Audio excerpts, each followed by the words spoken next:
प्रभु रामचंद्र भगवान की जय। पवन सुत हनुमान महाराज की जय। शांती ब्रह्म एकनाथ महाराज की जय।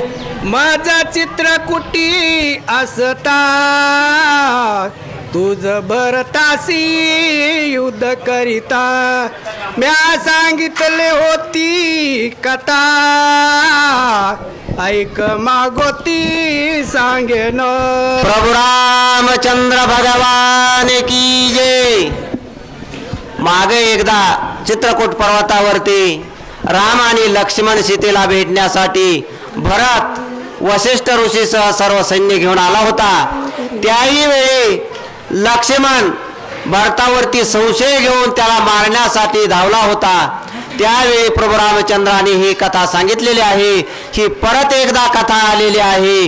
त्याही वेळेस मी तुला सांगितलं होतं असं राम म्हणू लागलेले आहेत की भरत हा माझा शत्रू नाही, वैरी नाही। जरीही तो भाऊ असला तरी तो आजच्या भावासारखा वैरी नाही।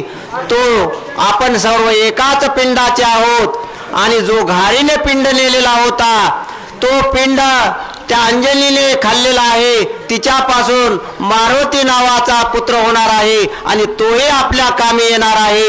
अशी कथा चित्रकूटावरती असताना रामाने लक्ष्मणाला सांगितलेली आहे। पुत्रेष्टी योग्य यज्ञ पुरुषासी प्रसाद ताट दिदला रायासी त्रिवेद भाग करिता त्यास्यो ती घिरायासी दिधले। राम लक्ष्मणाला सांगू लागलेले आहेत की दशरथ राजाला ज्यावेळी मूलबाळ होत नव्हतं त्यावेळी त्यांनी पुत्र कामेष्टी नावाचा यज्ञ केला होता आणि त्या यज्ञामधून यज्ञदेव प्रकट झाले आणि यज्ञदेवाने एका पात्रामध्ये प्रसाद दिला होता। तो प्रसाद म्हणजे कोणी म्हणतात खीर आहे, कोणी म्हणतात चरो आहे, कोणी म्हणतात पायस आहे, परंतु तो अशा प्रकारचा प्रसाद होता की जे दूध आटवलेलं असतं तो प्रसाद त्यांनी 3 राण्यासाठी विभागून तिन्हींना बरोबर दिलेला होता। परंतु कैकेयी असणारी ही लाडाची पत्नी होती आणि तिला शेवटी मिळाल्यामुळे ते रागावले आणि रागावल्यामुळे तिने खाण्यासाठी उशीर केला आणि तेवढ्या अवधीमध्ये घारीने तो नेलेला आहे। ज्यावेळी त्या घारीने तो प्रसाद नेला त्यावेळी त्या घारीचं रूपांतर एका सुंदर अशा स्त्रीमध्ये झालं आणि त्या सुंदर स्त्रीने तो झडपेलेला प्रसाद ग्रहण केला आणि त्यापासून त्या अंजनीला हनुमंत नावाचा पुत्र झालेला आहे।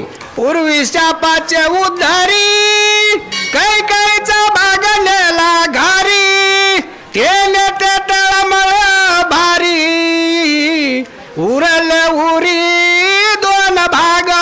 रागामुळे जरी कैकेयीचा तो प्रसाद त्या घारीने नेलेला असता तरी तिला या 2 राण्याचे अर्धे भाग मिळालेले आहेत। परंतु ती घार नावाची सुंदर अशी स्त्री अंजना बनलेली आहे ती पूर्वीची अप्सरा होती। काही कारणावरून तिला शाप मिळालेला होता आणि शापामधून तो घार होशील असं म्हणल्यामुळे ती घार झाली होती। परंतु तिने जेव्हा शाप मागितला त्यावेळी तो त्या पुत्र कामेष्टी यज्ञामधील प्रसाद ज्यावेळेस भक्षण करशील त्यावेळेस तुझं घारीचं रूपांतर स्त्रीमध्ये होईल आणि तुला काही दिवस पृथ्वीवरती भोगावे लागतील अशा प्रकारचा शाप मिळाला आणि त्या प्रसादापासून ती शापमुक्त झालेली आहे। प्रभु रामचंद्र भगवान की जय।